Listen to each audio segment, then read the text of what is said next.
in history, driving a robust recovery from the economic catastrophe he inherited. The number of new jobless claims, Americans filing for unemployment for the first time, fell below the pre pandemic average in 2019. And the number of Americans who have been receiving unemployment benefits for more than a week fell to the lowest level since 1970. 300,000 fewer Americans are receiving unemployment claims now than before the pandemic. That means more Americans are getting back to work and fewer are drawing government benefits. As we've said many times, the data can be volatile week to week or month to month, so it's important to focus on the broader trends. And those trends show remarkable progress across our economy over the last year, including the fastest year of job growth in US history with 7.4 million jobs created and unemployment down to 3.8%. I also wanted to mark another historic milestone of 500 million vaccines that we have distributed to the world, an unprecedented campaign reaching 113 countries, something that has never been done before. We did not get here by accident. This is a testament to the same whole of government effort we applied domestically, navigating logistical, legal, and regulatory processes to get life-saving vaccines across the world. As we mark today's milestone of delivering 500 million vaccines to the world, let me be clear. Without additional funding from Congress to support getting shots into arms, USAID will have to cut short our crucial and effective efforts to turn vaccines into vaccinations. Congress must promptly provide the administration with the urgent funding we need to continue the work of both vaccinating the world and protecting Americans at home. Last thing I just wanted to note, as you saw this morning reported, Jeff Zients, who has served as our COVID coordinator, will soon be leaving. So I just wanted to take a moment just to note his service and thank him from the president and all of us. The president called on Jeff to lead our COVID-19 response because there is no one better at delivering results.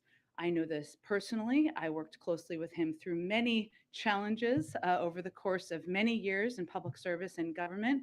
And the thing about Jeff is that every moment, at every opportunity, when there is a big challenge, a pile of manure sometimes, he dives right in to fix the challenge. And that's what he does. That is what he has done time and time again through his career in public service. And he led this effort to stand up a mass vaccination campaign, achieve equity in vaccinations across communities, ensure that Americans have access to treatments, tests, and embark on an unprecedented global vaccine campaign that we can celebrate today. It would not have happened without Jeff Zients in this job and in this role. And we are stronger that his service and the service of his deputy, Natalie Quillian, who's also departing, has literally saved lives in this country. So we want to thank them for their work, for their leadership, and we will miss them a great deal here. Jeek, why don't you kick us off? Thanks, Jen. First, on COVID, the president has had a couple of close calls over the last couple of days, the second gentleman and the Irish Prime Minister last night. Has he been tested today? Was there a result of that testing coming out? He was not tested today. He was tested last Sunday. Neither of these individuals were considered close contacts. The doctors at the CDC determine what close contacts look like, and that a close contact is someone who was less than 6 feet away from an infected person for a cumulative total of 15 minutes or more over a 24-hour period. That is how they define it. And of course, our doctors look closely at that as well. And neither of these two individuals did he spend that amount of time with. And so his weekly testing cadence remains as it has been. It has not changed. And there are a number of particular precautions that exist, to protect the president and keep him safe and healthy. The testing cadence here is not like most people. That's true. This broader issue, though, of the president coming into maybe not CDC close contact, but having close exposure to some people even for a brief amount of time. Getting into that bubble around the president. Now, this is something that people around the country are dealing with on a daily basis, but they don't have the same sort of precautions that are here. So, if the president hypothetically were to come down with COVID, is that something, or the first lady or anyone else in this administration, is that a failure at this point, or is this just a new fact of life that everyone has to sort of, make peace with? Well, that was very soothing. I don't know where that came from. I would say our view is while we've made a significant amount of progress across the country in fighting the pandemic, with more than 75% of adults fully vaccinated, according to the definition of the CDC. And obviously, we've seen hospitalizations come down across the country, including in Washington, D.C. The president was very clear when he made his remarks about COVID just a few weeks ago that we are still working, we still have work to do to address the pandemic, to fight the pandemic. That's exactly why we need additional funding to make sure we have the types of treatments, the types of testing mechanisms to make them free and available to Americans across the country, to make masks available so that people who are uninsured or people who don't have the resources can tap into a lot of these effective treatments and effective prevention mechanisms. I would say for us, you're right. The testing modes are a little bit different around here because we are around the President of the United States and the Vice President, and of course the First Lady and the Second Gentleman. That means before you see the president, you are in it for a meeting or you travel with him, you are tested, and everyone has different testing cadences depending on their frequency of seeing him. And then, in anticipation of the call between the President and President Xi tomorrow, has the U.S. government made a determination whether China has decided whether or not to sort of agree to Russia's request to provide assistance towards invasion of Ukraine? Is that still a live ball that the president is going to warn President Xi off of? Where are they in terms of making that decision? Sure. Well, why don't I give you a little bit more of a preview on the call, and hopefully we'll answer exactly your question. The president, as I think you've heard him say before, and I've said, is a big believer in leader-to-leader diplomacy. And they have a lot to discuss, given the last time the president met with President Xi virtually was last November, a couple of months ago. The meeting tomorrow, in terms of how we got here, came as a direct follow-up to the meeting our national security advisor, Jake Sullivan, had with his counterpart. They talked about the two presidents meeting or engaging in the near future during that meeting. So hence it is happening tomorrow. And that meeting earlier this week, of course, came at an important moment in the conflict, but it also, in Ukraine, of course, it also covered issues beyond Russia's invasion. And I would expect, of Ukraine, I would expect this meeting would as well, because there are obviously a range of issues that we continue to discuss with the Chinese, and the president discusses, of course, when he speaks with President Xi. But to go to your question, this is an opportunity for President Biden to assess where President Xi stands. There's been, of course, rhetorical support or the absence of clear rhetoric and denunciation, or the absence of denunciation by China of what Russia is doing. This flies in the face, of course, of everything China stands for, including the basic principles of the UN Charter, including the basic principles of respect for sovereignty of nations. And so the fact that China has not denounced what Russia is doing in and of itself speaks volumes. And it also speaks volumes not only in Russia and Ukraine, but around the world. And this call also comes as Jake Sullivan's meeting earlier this week, as we have made clear our deep concerns about China's alignment with Russia and the potential implications and consequences of that. So the president will also share his assessment of that during the call. But I don't have an update for you on any internal assessment. That is just how we are approaching, or he is approaching, the call tomorrow. How specific is the president going to be in laying out the consequences for China if they do help Russia? Well, the president never fails to be direct, including in his conversations with President Xi. But we'll let the call happen, and I'm sure we'll have more to read out for you after the call. Any idea what military equipment they are thinking about providing Russia? I don't have any assessment of that from here. And what do you make of the Putin comments basically calling for a purge of anti-war opponents? Well, I think this is a clear sign that this war is not going how President Putin planned for it to go. And there has been an outpouring of courageous protests and many speaking out against the war, even within Russia. So his effort to crack down on dissent, to crack down on the freedom of press, on the freedom of media, on the freedom of protest, is actually quite consistent with what we've seen his approach to be over the course of the last several years. But I think it's an indication of exactly that. Go ahead. Which side requested this call between President Biden and President Xi tomorrow? It was discussed during the meeting that our national security advisor had on Monday. So are you saying it was mutually agreed upon? They mutually agreed to move forward with it during that meeting. Secretary Blinken just said that the U.S. is concerned China is considering directly assisting Russia by providing them with more military equipment to use in Ukraine. That is not something that we have heard from the administration before. And so can I guess you speak to how high of a concern that is for the White House right now? It is a high concern, a significant concern, given our Secretary of State just conveyed that. And certainly our concerns about China assisting in any way Russia as they invade a foreign country is of significant concern, and would the response to that would be consequences. Before Russia invaded, the White House was pretty clear that if they did invade, there would be sanctions imposed on them as a result of that. With China, you've just said if they do help Russia, that there will be consequences, but you haven't said specifically that they will be sanctions.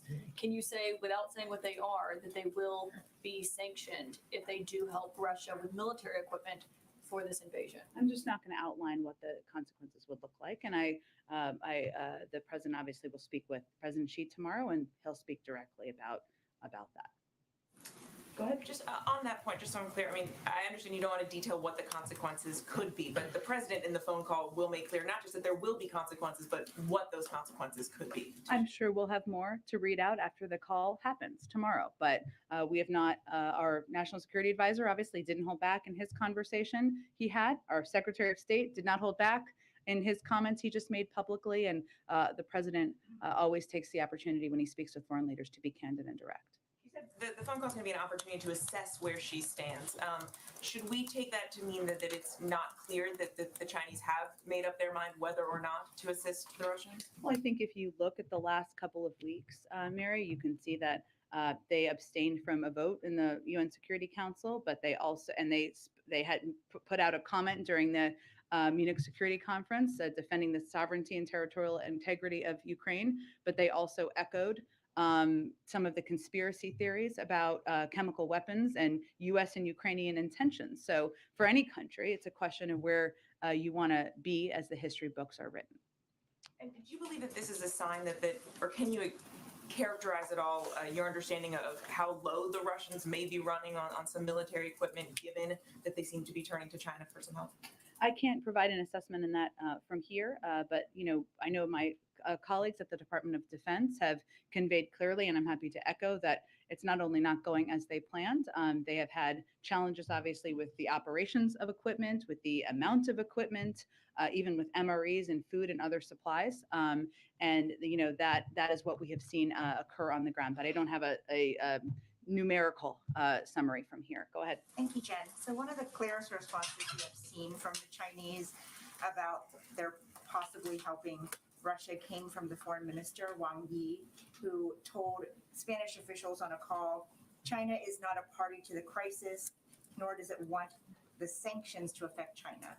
What sanctions are they talking about? Did Jake Sullivan specifically bring up sanctions during the meeting in Rome? I can't speak to what he meant. You'd have to ask the Chinese.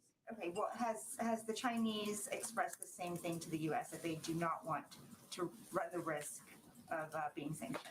The Chinese would speak for themselves. We typically don't speak for others. Okay, so just now, Secretary Blinken joined Ambassador Greenfield and the president in describing Putin's actions as war crimes. I know that you said just yesterday that there is a legal process that is ongoing. How long does that process typically take? How much evidence do we need to collect?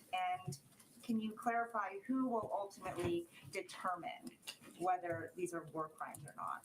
Well, I think Secretary Blinken in his remarks also gave some specifics about who from the State Department will be leading that effort. It's a legal process where they review all of the evidence, and then they provide that evidence and data and information to the international bodies that oversee the investigations. And the international bodies that oversee the investigations would make determinations about violation of international law and whether it's war crimes by their standards and what the consequences would be. So we would be supporting those efforts. Do you know how long that usually takes?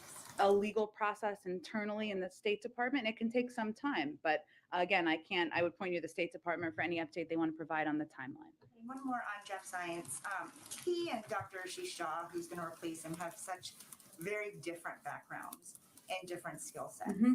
So what does that say about how the stage of the pandemic has evolved from then and now? Sure. Well, I would say what it says is that Jeff Zients' superpower is that he is an operational and managerial guru of sorts, and someone who has taken those skills to a range of jobs. He's had throughout his career, including in the Obama-Biden administration when he oversaw the fixing of healthcare.gov and oversaw the fixing of the technology that was severely broken and outdated within government at that time. So when we came into this administration, I would remind you, it's now a long time ago, there was no real plan. We were left no plan by our predecessors. We needed to put in place a plan to not only get enough access to vaccines, but also ensure there are enough vaccinators and vaccine locations. That's a massive operational undertaking. Right now, we're at a point in the process where we have all of the tools and we know the operational systems that are needed. And so right now, it's the appropriate time. And Jeff, of course, made this decision on his own. He extended a couple of times to stay longer through some ups and downs in the pandemic. We're having a public health expert, somebody who's as well known as Dr. Jha is effective in communicating with the country about how we're going to continue to approach and tackle the pandemic. Go ahead. Thanks, Jen. The president called Putin a war criminal yesterday. The Secretary of State just said that that was also his view today. So given all of that, why are we still having Putin's Russia broker the Iran nuclear deal talks? Well, I would say that it's not in our interest for Iran to acquire a nuclear weapon, and Russia is a member of the P5+1. So that is pursuit of a deal that would be in our national security interests. So we're just stuck working with him.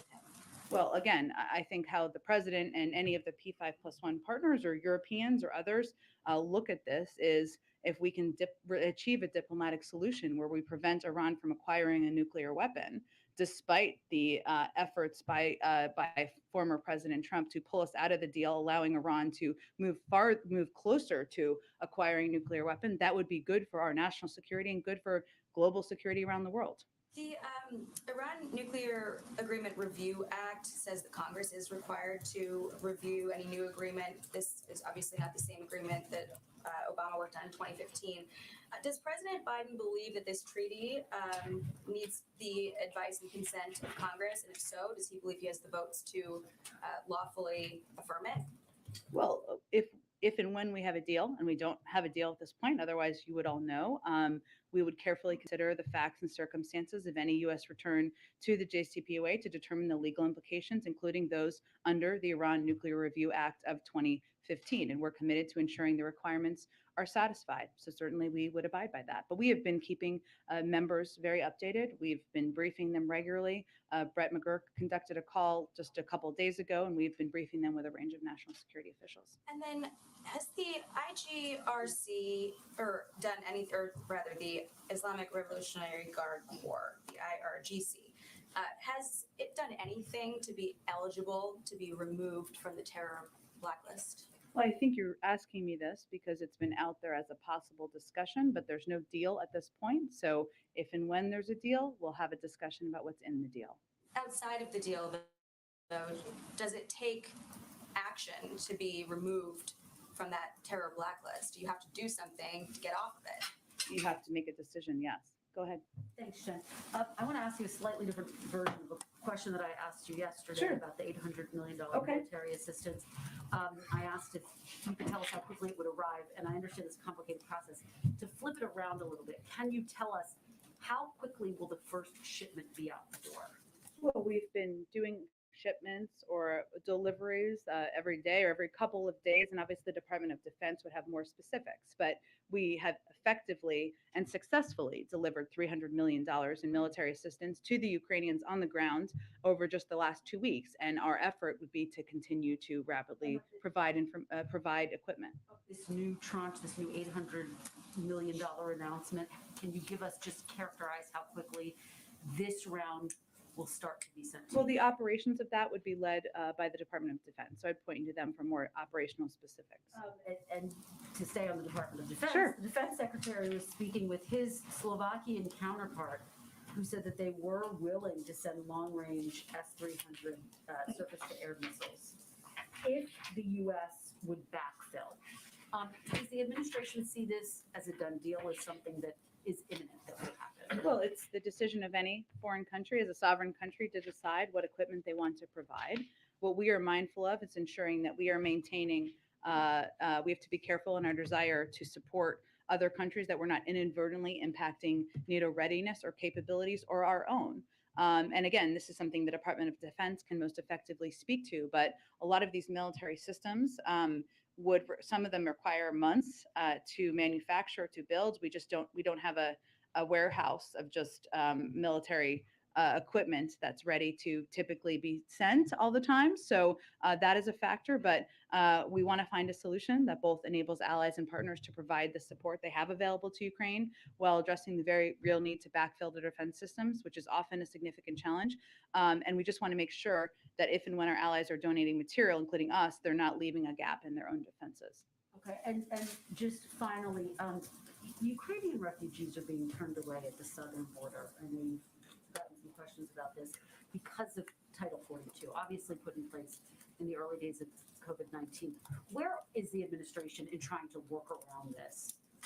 Well, right now, as I noted, I think the other day, there are discussions about any ways we could be helpful in welcoming refugees into the United States, something the president, Ukrainian refugees, of course, we welcome many refugees, as you know, something the president is willing, of course, happy to do. The role we've been playing to date, Kristen, has been really providing humanitarian assistance. We've provided $300 million in humanitarian assistance to the people in Ukraine and neighboring countries. A lot of that is going to help provide support to refugees.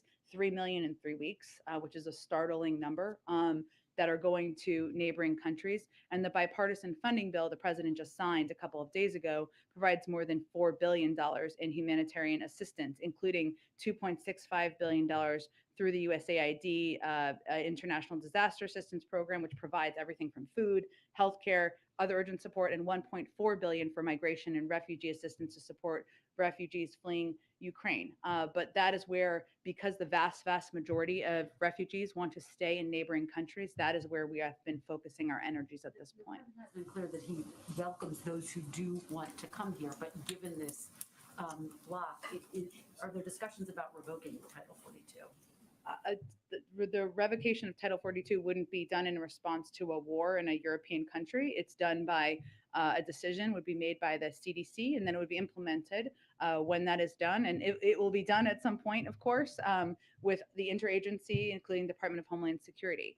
But there is a range of discussions about if there are ways for Ukrainian refugees to come. Right now, they'd have to apply, obviously, through existing refugee programs where they would apply from a third country. Go ahead. Thanks, Jen. Given the COVID surge in China and the lockdowns that we're seeing there, is supply chain issues and those getting worse perhaps going to be part of the call tomorrow at all, or is it focused on mostly on Russia? It will be focused on a range of issues.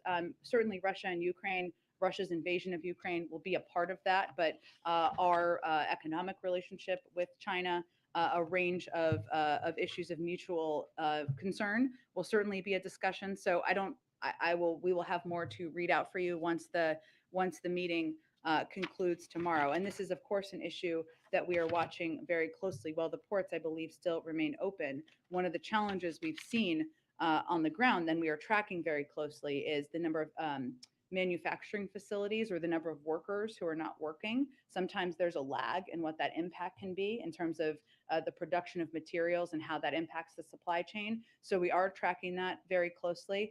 But again, I expect this to be a wide-ranging conversation tomorrow, and we'll have more to read out once it's concluded. Just to follow up on the president being around some people who've now tested positive, why not just test the president every day at this point? The administration's done a lot in terms of saying certain actions are being done out of an abundance of caution. So in this case, even if it doesn't quite follow CDC guidelines or goes above and beyond, why not just do that because he's the president? Because we're guided by his medical doctor, and he has kept him at the same cadence. And if that changes, then we will change how often he's tested. Cadence once a week, or yeah. Okay. Go ahead. Jen, questions on a couple different topics. Sure. To try this a different way. Does the president have specific things he wants to accomplish in tomorrow's conversation with President Xi? Are there specific deliverables he's hoping to get out of it? Well, this is, again, an opportunity for him to speak directly, leader to leader, about a range of issues. Of course, the invasion of Russia's invasion of Ukraine will be a part of that. And what role or how President Xi sees the role of China in that conflict will be a part of that. There's also a range of other topics that they will discuss, but I'm purposefully leaving some space for the president to have a direct conversation with his counterpart. And then on the COVID cases that, for example, with the second gentleman testing positive this week, why did the vice president appear today? I understand she was masked, but in an event with other people around, when CDC guidance is currently that people who have been exposed should stay home and not interact with others for 5 days. Well, she is fully boosted. I don't actually believe that's accurate description of CDC guidance of having a close contact. We obviously all have had close contacts here, and you're tested at a regular cadence, and she is abiding by that. Go ahead. Thanks, Jen. Just to kind of follow up on that bit on COVID, is one of the reasons why the administration is not being extra cautious with the president and the vice president, even though there is a national security issues around this, in part to kind of lead by example for Americans to say, you can get back to living your normal lives and you shouldn't be concerned that even if you get exposed to somebody just briefly, you shouldn't freak out about that. You don't need to test a bunch of times. Is that basically the dynamic that you're trying to say? Even though if the president, 79 years old, president of the United States, were to get COVID, might be more serious than somebody in their 20s? Well, we don't know that, but we also know that COVID impacts people of all ages and a range of. But when what we do here, Jen, is not exactly as you said. So I wouldn't agree with your description there. I would say we do take extra precautions, including individuals who are around the president being tested. That goes over and above, of course. He is the president of the United States. So we do take those additional steps. And we, of course, abide by what the recommendations and advice are of his medical doctor. And if that would be to do increased testing, we would certainly do that. But he does not feel that that is necessary at this point in time based on these recent contacts. I also wanted to ask about oil and gas companies. Sure. And there's been some reports from the fourth quarter of them increasing their stock buybacks. There was already, a time when there was a spike in gas prices last year, I think in the fourth quarter. And you're also just seeing the companies saying that they're kind of reluctant to up production, and they kind of, in some ways, point to the administration's policies overall, in the sense that even if they were to up production, that one takes months to get to market, and two, doesn't fit in with the overall approach that this administration is taking. So what do you say to that kind of viewpoint? Well, I think it's hard for them to make the argument it's anything other than business decisions on their part. And they have said that themselves. The CEO of Occidental Petroleum said, quote, "We have no need and no intent to invest in production growth this year." CEO of Marathon Oil said, quote, "Our cash flow driven return of capital framework uniquely prioritizes our shareholders as the first call on cash flow generation, not the drill bit." CEO of Pioneer Natural Resources said, quote, "We're not going to change our growth rate. We think it's important to return cash back to shareholders." That's a business decision. The oil and gas industry right now is receiving windfall profits. We've seen that. They publicly report their profits. They publicly report this information. And instead of keeping up with current demand, too many of these companies, in our view, are making the calculated decision of returning money to investors and shareholders through buybacks and dividends instead of expanding production enough in the short term, which is what we need. Again, it's a business decision, but I think there's clear evidence of them acknowledging and even shouting that out. Go ahead. So I have a China question, and with full awareness of the news cycle, a St. Patrick's Day question. Oh, okay. China All right. question first. About a week ago, you said that for everything else, by and large, the White House saw China as still abiding by the international sanctions put on Russia. Does that view still hold a week later? Is that generally how the White House views China? I don't have a new assessment of that. We're obviously watching very closely. St. Patrick's Day. Yes. Given the fact that the president very much likes to share his pride of his Irish heritage, but also the fact He that does. so many ceremonies... More Irish than Irish. Is that what he said? Irish Americans consider themselves more Irish. I think that's true. I will confirm that. Go ahead. Like that, and also the fact that so many of the ceremonial parts of the job Yeah. have been canceled over the past year. I'm wondering, did he express particular frustration or sadness that the Oval meeting had to become yet another Zoom meeting today? He was disappointed. He was looking forward to having the meeting today. And having meetings over Zoom, I think, as we've all experienced, are not the same. Having spent a lot of time with the president, he is an extrovert, and loves that engagement with people in person. And he was really looking forward to the meeting today. there will be more in the future. We certainly understand we are still facing the pandemic, and there are more events that he has been able to participate in today to celebrate St. Patrick's Day. So fortunately, many of them still move forward. Go ahead. Thanks, Jen. Yesterday, in his remarks to the Congress, President Zelensky had called for the creation of this new global organization that he called U-24, United for Peace, described as an alliance that would supply assistance, including weapons, within 24 hours. I was wondering if the administration has a view on that idea. Is it something that you guys are discussing with Ukraine? And does the U.S. view this as Zelensky's kind of alternative for Ukraine entering NATO? Well, I would say, just to reiterate, it's up to NATO to determine who enters NATO, and obviously any country, we would support their aspiration to join NATO should they choose and they meet the requirements. We, of course, did see him convey that in the speech. We don't have more details. We are very closely engaged with the Ukrainians and speak with them every day. Beyond that, I would say in terms of the delivery of weapons, we do it as quickly as we humanly possibly can through our system and in coordination with our NATO partners and allies. But we know we support a range of ideas being put out there. We'll discuss it with the Europeans and others and see if there's more to report out from there. I also want to try one more time Go ahead. on the president and COVID. Okay. A lot of the questions are focused on testing, which you're pretty clear that the testing cadence is not changing. As he looks particularly to a trip next week that is quite important to Brussels and maybe elsewhere in Europe, is there anything else that he's doing? I mean, as he's having these, what the CDC does not consider a close contact, but are certainly people that he's around and aware of. Is anything about his behavior changing? Are there any other precautions that you guys are taking that are not testing related? We have continued to take the same testing protocol steps, which are significant and go farther than CDC guidance goes. But beyond that, his testing cadence remains the same, and there haven't been additional changes to our internal protocols. Go ahead. Hey, thanks, Jen. The Kremlin responded to President Biden labeling Putin a war criminal yesterday by calling his remarks unacceptable and unforgivable.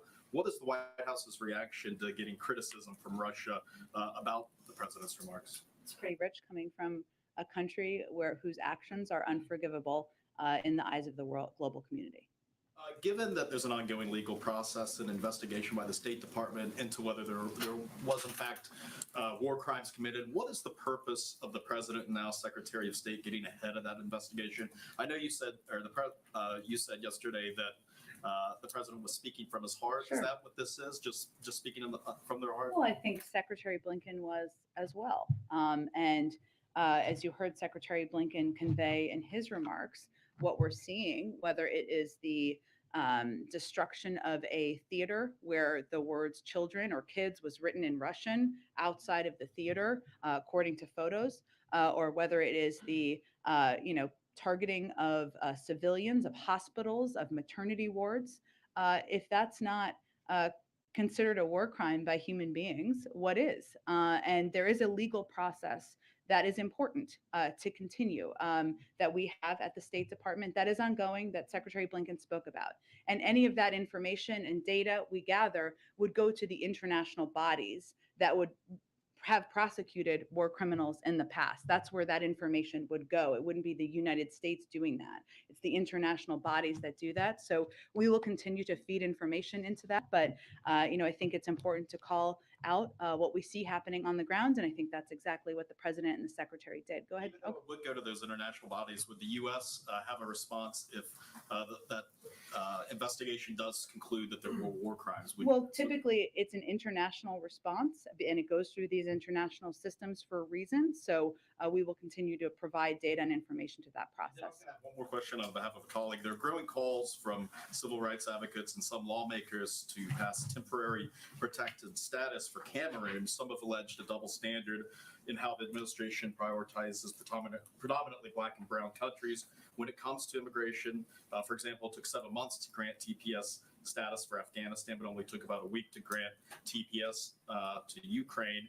is TPS for Cameroon something the administration is considering and looking Point at? you to the Department of Homeland Security who oversees that process. Go ahead. Thanks, Jen. This morning, Senator Mitch McConnell was talking about Judge Ketanji Brown Jackson on the Senate floor, and he was specifically talking about how some of her supporters have framed her experience as a public defender. And he said, quote, "If any judicial nominee does have special empathy for some parties over others, that's not an asset, it's a problem." He also said the president is deliberately working to make the whole federal judiciary softer on crime. Do you have a response to that? He also said he expected her to get confirmed with some Republican votes. What I would say, though, because there are others in the Senate who have made faulty accusations about Judge Ketanji Brown Jackson's record, and specifically about her record on child sex crimes. So let me just take the opportunity to clear that up. Not that most people have confusion about it, but in the vast majority of cases involving child sex crimes, the sentences Judge Jackson imposed were consistent with or above what the government or U.S. probation recommended. For example, there are arguments that have been made out there by Senator Hawley and others that where he took a snippet of a transcript out of context when in fact Judge Jackson was repeating something a witness said in order to ask a question about their testimony. So some who are accusing her of being, quote, soft on crime also failed to note that that what was omitted is a Sentencing Commission report that's been touted out there was unanimously supported by a bipartisan sentencing commission. She comes from a law enforcement family, has devoted her career to standing up for the rule of law, which is why she is endorsed by so many leading law enforcement organizations in the country, and attempts to smear or discredit her history and her work are not borne out in facts. I know Monday is a long ways away, given the news cycle. It's all relative. Yeah. Will the president stop at around 11 to watch the beginning of the hearing on Capitol Hill, and will his schedule be adjusted around that? I don't know what his schedule is yet. I am certain that he will. A possible trip to Poland. Can you confirm that such a trip is under consideration? I don't have any more details about his trip to announce at this point in time. As we have them, we will announce them all to you. One more. There are negotiations ongoing between Ukraine and Russia. Does the White House support those negotiations, and how can you describe your involvement, the U.S. involvement in those talks between Russia and Ukraine? Well, we've been involved in a couple of ways. One, we've been leading the effort to build support in the global community to put in place sanctions that are crippling the Russian economy, to provide military support and economic support to the Ukrainians that strengthen their hand as they participate in these discussions and negotiations. And we also engage every day with Ukrainians to discuss. Obviously, I would note that as you know, our national security advisor also talked to his counterpart yesterday as well. But we are continuing to support the Ukrainians' efforts. What our concern is, though, is these diplomatic talks as they're ongoing. We have seen no effort, no movement, no evidence that President Putin and the Russians are de-escalating, and that is really what we are going to continue to closely watch. Go ahead. A follow up on your point about Senator Hawley. Obviously, he's consistently voted against the president's nominees. Don't think he was a swing vote you guys were counting on. However, will his criticism, will the explosiveness of this line of attack, do you worry that it will affect your ability to win over other Republican votes? Is there any concern about this campaign upping the pressure on, say, Senators Collins and Murkowski, who may be more amenable to voting? Well, I'm not sure that someone who refused to tell people whether or not he would vote for Roy Moore is an effective and credible messenger on this. Go ahead. Thanks, Jen. I'm going to try again on President Biden, President Xi's call tomorrow. If you won't detail the consequences of what happens if China does start support Russia, might you indicate whether there are any carrots that the administration is prepared to offer, perhaps tariff reductions? Well, this is a conversation about where President Xi stands. It's up to the Chinese to decide where they want to stand, where they want to be as the history books are written. So I think it's more through that frame than it is about carrots. Okay, and then just one more, two more actually. Yeah. As the administration continues to condemn and take action against Russia's invasion on Ukraine, are there any plans to revisit, revoke the Trump administration's recognition of Israel's annexations on the Golan Heights and Morocco's annexation of Western Sahara? I don't have any updates on that front. I'd point you to the State Department. At this point, can you describe just the administration's position on the difference between Russia's invasion on Ukraine and Israel's annexation? I'd point you to the State Department. Go ahead. One Yep. more logistical question. Cambodia, the chair of ASEAN, has announced last week that the U.S. ASEAN Summit that the president's supposed to host on the 28th, I believe, is postponed. We haven't been able to get a confirmation from either you guys or state. Can you clarify on that? I don't have any updates on the schedule. I know we were working through the schedules of a number of leaders, so that's always a challenge and a factor, but I don't have any updates. Table. I don't have any updates on it. Go ahead. Thank you, Jen. Two on COVID. There are some Americans who have received a second booster, i.e. for a fourth total shot. Is that something that the president has done or will do? He has not done that. If the CDC recommends it, he would get another booster. They have not. And then secondly, the White House Chief of Staff, Ron Klain, in a tweet today, celebrating the idea that he was, you know who he is, said, and that he tweets, he said, celebrated the idea that there's a low number of Americans in ICUs today because of COVID. But he also wrote, quote, there's a great risk of a new wave.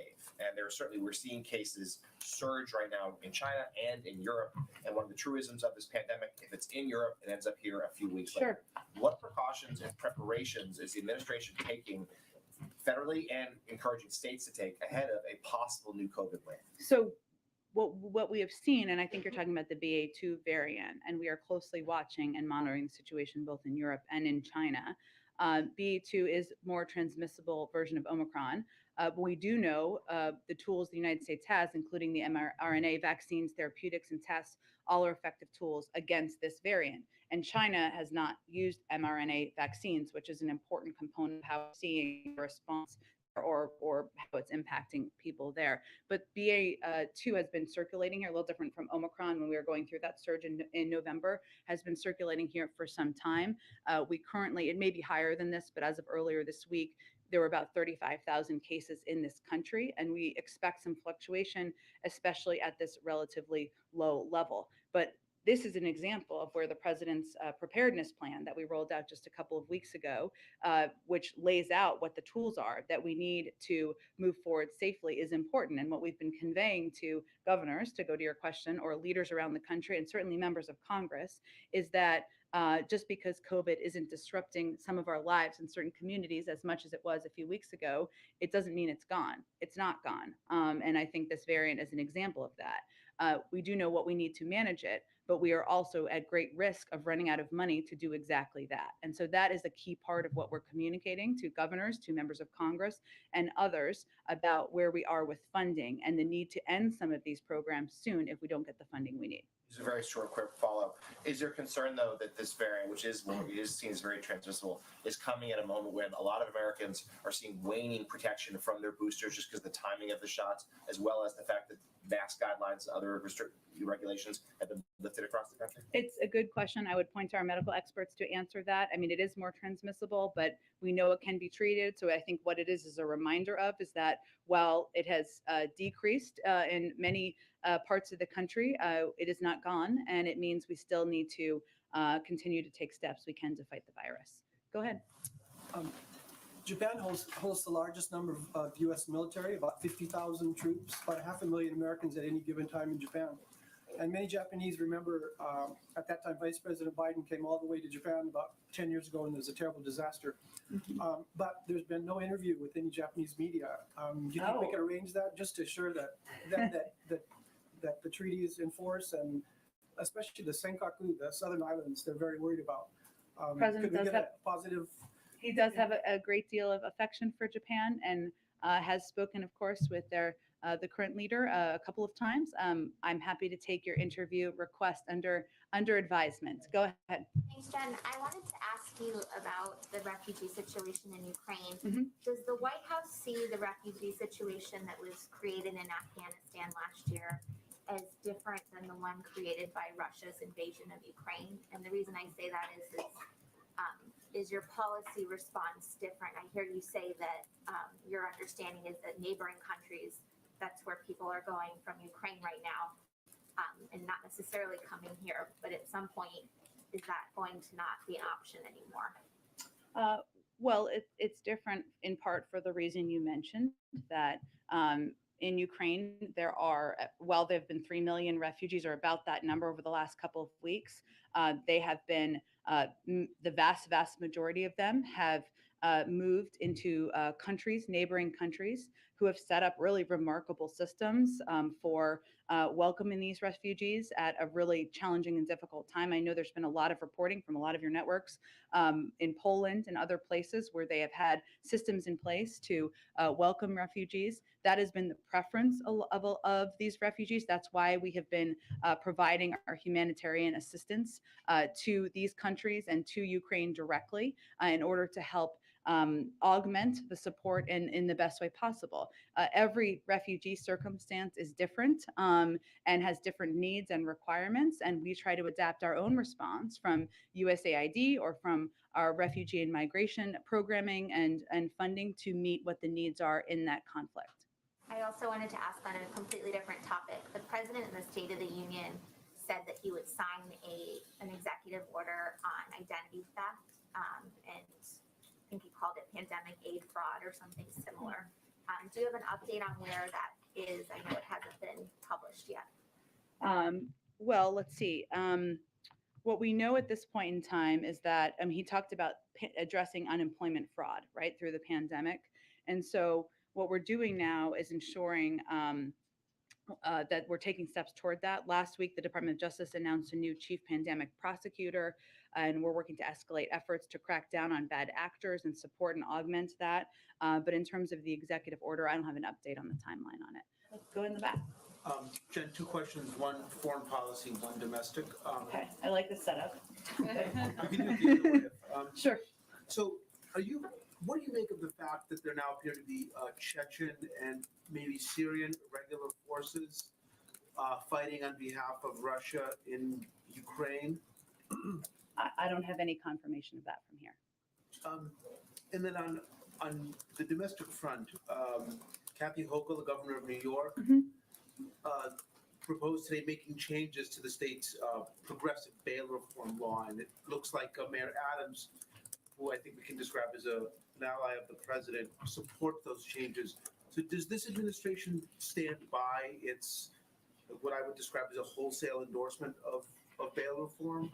I would have to check on the specifics of the New York changes. I haven't looked into those. I'm happy to do that and talk to our counsel's office about that. We'll get back to you. Go ahead. Yeah, so the Chinese have been very public about how they're going to continue their normal economic activity with Russia. Is the president going to press President Xi on that? And is he going to ask them to sort of back off their activity like the rest of the world?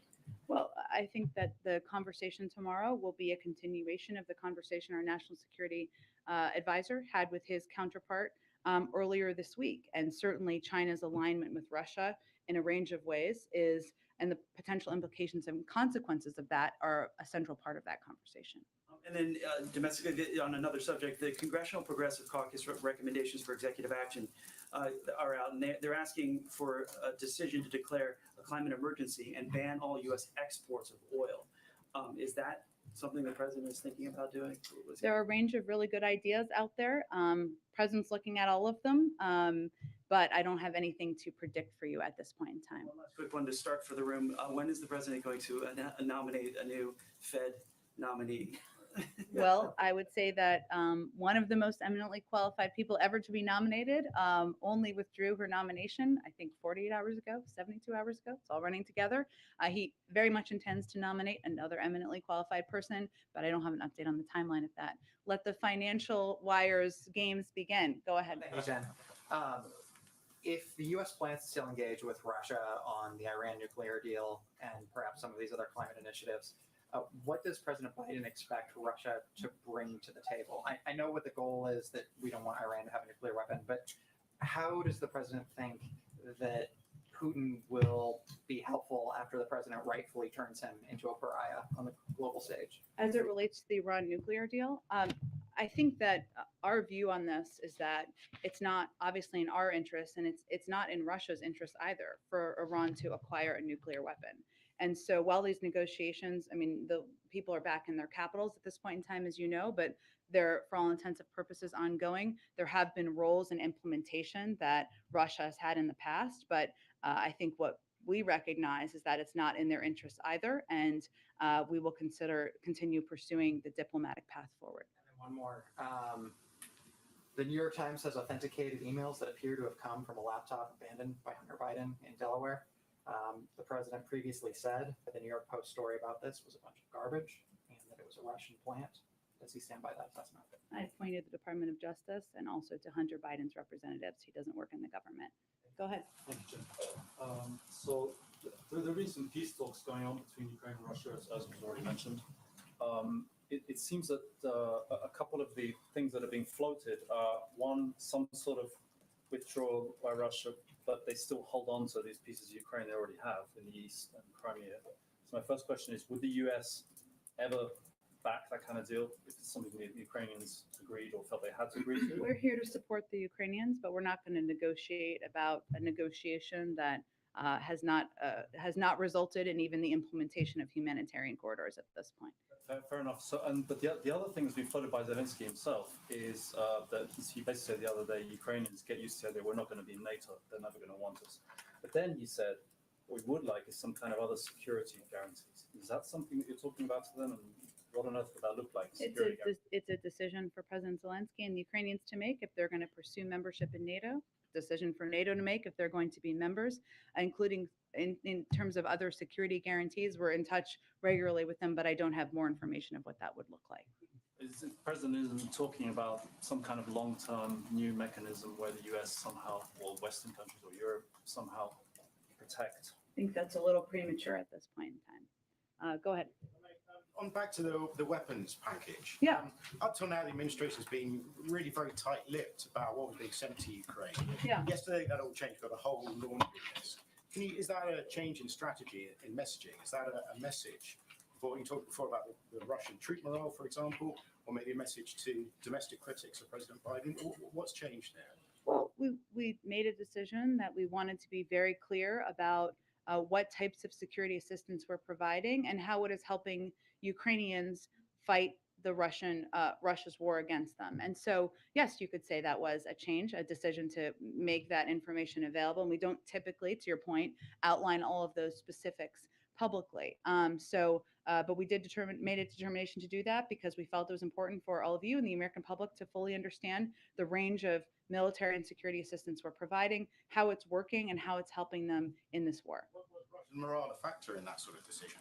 It was not, but it was more a decision about recognizing that everybody doesn't always understand, well, many people in this room do, when we say security assistance, what that is and how it helps the Ukrainians fight this war. And there is an understandable outpour of support, of compassion for the plight of the Ukrainian people. And we want to provide as much detail as we can about how we're trying to help them in this war. And if I may, you asked about Hunter Biden's laptop. You also, in October 2020, dismissed it as Russian disinformation. Do you stand by that assessment? Again, I pointed to the Department of Justice and Hunter Biden's representatives. I'm a spokesperson for the United States. He doesn't work for the United States. Go ahead. Go ahead. And, okay, we'll do the last one here. Thank you, Dan. I have two questions. One on North Korea and China. North Korea fired new missiles day before yesterday. What is the President Biden's reaction on this? And how do you analyze the type of missiles? I'll follow up the second question. Well, we condemn North Korea's missile launches. North Korea's tests risk raising tensions and are destabilizing to the Indo-Pacific. Our commitment to the defense of the Republic of Korea and Japan remains ironclad. As we have said, and North Korean officials, including Kim Jong-un, have publicly noted, we continue to seek diplomacy and are prepared to meet without preconditions, but North Korea continues to not respond. When the President Biden talked with Xi Jinping, President of China, tomorrow, would he going to discuss with President Xi Jinping regarding North Korea's missile provocations? I expect there'll be a range of topics discussed, including security in the region, but we'll have more to read out when that conversation is done. Thanks, everyone. See you tomorrow.